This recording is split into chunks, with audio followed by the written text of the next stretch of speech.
Good morning students.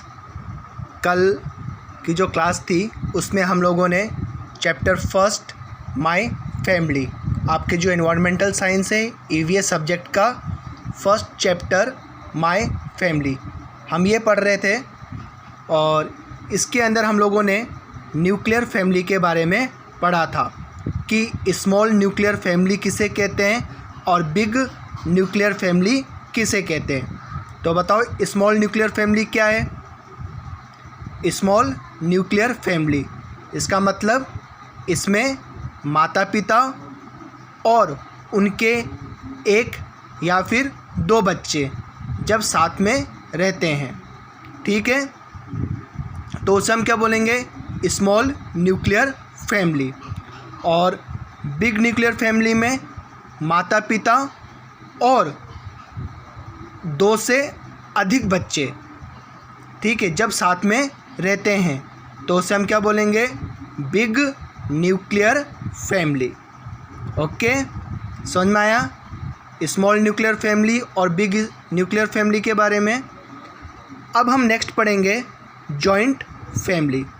तो joint family क्या होती है, जिसे हम बोलते हैं संयुक्त परिवार। तो यहाँ पे देखो जॉइंट फैमिली भी दो प्रकार की, यहाँ पे स्मॉल जॉइंट फैमिली और बिग जॉइंट फैमिली। पहले हम रीडिंग लगाते हैं और फिर इसको हम समझेंगे। Manish has his grand parents and a brother in his family. This is a small joint family. इसका मतलब कि जो मनीष है वो अपने ग्रैंड पेरेंट्स अर्थात दादा दादी, अपने माता पिता और अपने भाई के साथ रहता है, ठीक है। तो मनीष के साथ कौन कौन रहता है, उसके दादा दादी, उसके माता पिता और उसका भाई। तो उसकी फैमिली कैसी हो गई, स्मॉल जॉइंट फैमिली, ठीक है। अब देखो यहाँ पे Jyotsna live with her grand parents, sister, uncles, aunts and their children. It is a big joint family. तो जो ज्योत्सना है वो किसके साथ रहती है, ग्रैंड पेरेंट्स दादा दादी, पेरेंट्स माता पिता, सिस्टर उनकी बहन, अंकल आंट्स अर्थात चाचा चाची और उनके बच्चे, ठीक है, सब एक साथ रहते हैं। तो इनकी फैमिली क्या हो गई, बिग जॉइंट फैमिली। तो हम इसे क्या बोलेंगे, बिग जॉइंट फैमिली। तो समझ में आया स्मॉल जॉइंट फैमिली और बिग जॉइंट फैमिली में क्या डिफरेंस है। तो स्मॉल जॉइंट फैमिली जो है उसमें ग्रैंड पेरेंट्स और मनीष का भाई ये सब साथ में रहते हैं, जबकि ज्योत्सना अपने दादा दादी, माता पिता, बहन, अंकल आंटी और उनके बच्चों के साथ रहती है। तो इनका परिवार क्या हो गया, काफ़ी बड़ा है। तो हम उसे क्या बोलेंगे, बिग जॉइंट फैमिली। तो मुझे बताओ कि मनीष और ज्योत्सना, ठीक है, दोनों की अलग अलग फैमिली है, तो किसकी फैमिली के मेंबर सबसे ज़्यादा हैं, मनीष के या फिर ज्योत्सना के। बताओ किसके हो जाएंगे, ज्योत्सना के, है ना, क्योंकि ज्योत्सना के साथ कौन कौन रह रहा है, grand parents, sister, uncles, aunts और उनके बच्चे। तो इनकी फैमिली में क्या है, मेंबर्स ज़्यादा हैं। तो हम इसे क्या बोलेंगे, बिग जॉइंट फैमिली, ठीक है। देखो यहाँ पे बिग जॉइंट फैमिली, ठीक है। नेक्स्ट पेज नंबर,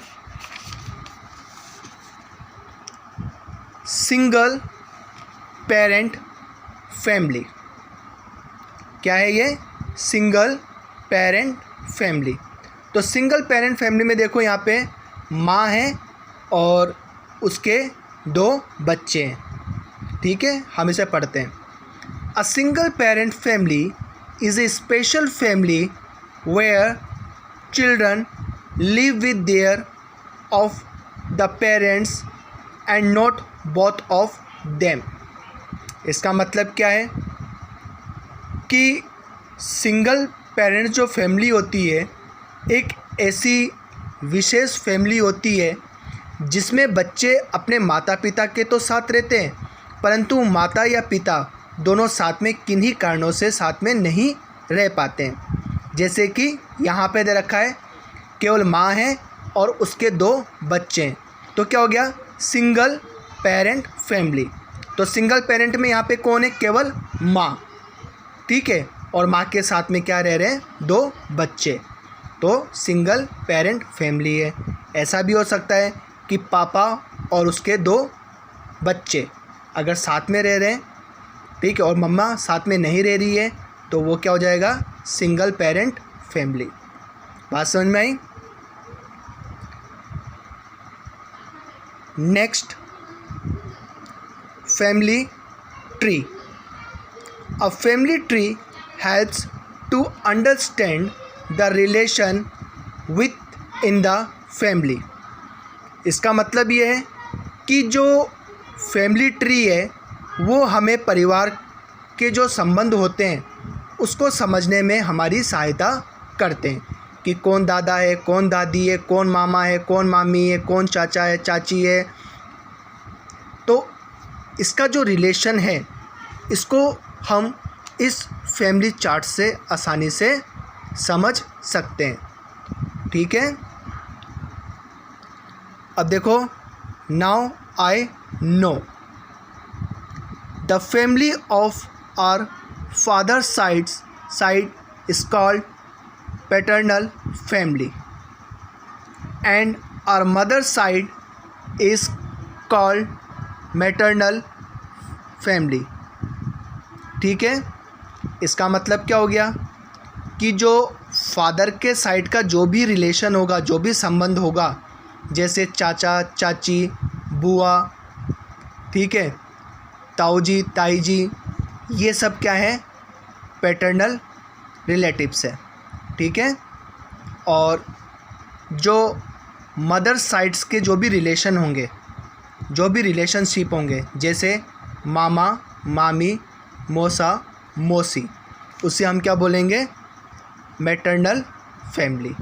ठीक है, फादर्स पेरेंट्स आर कॉल्ड दादा दादी। तो जो फादर हैं उनके पेरेंट्स अर्थात पापा के माता पिता, उसे हम क्या कहते हैं, दादा दादी। एंड मदर्स पेरेंट्स, और जो मम्मी के माता पिता हैं उन्हें हम क्या कहेंगे, नाना और नानी। बात समझ में आई।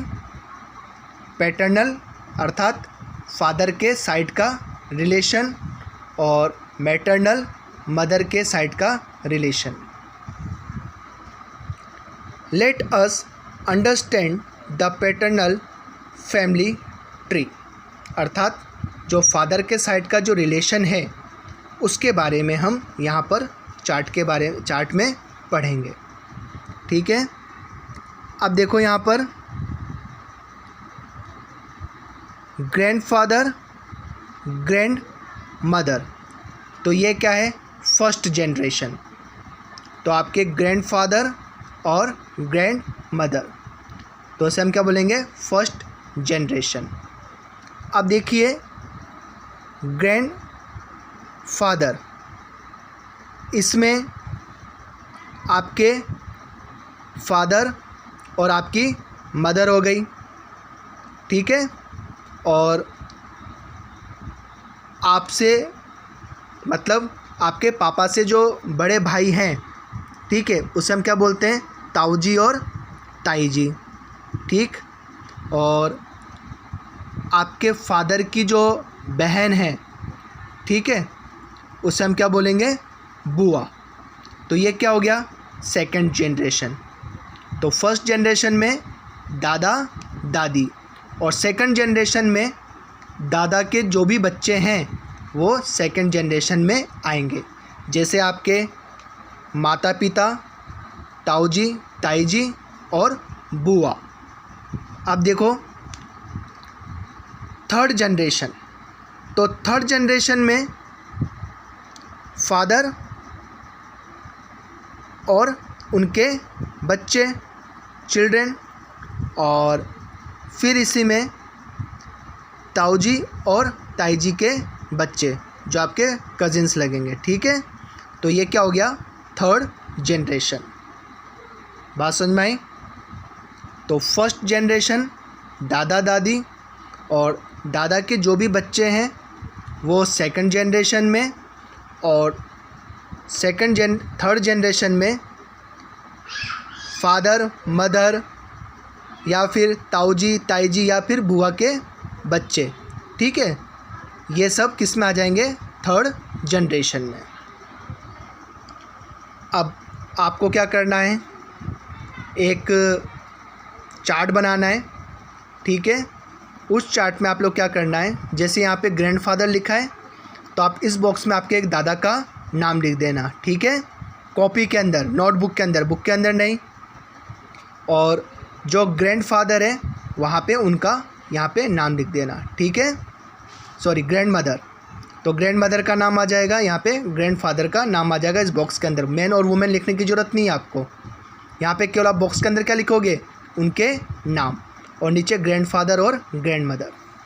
इसी तरह से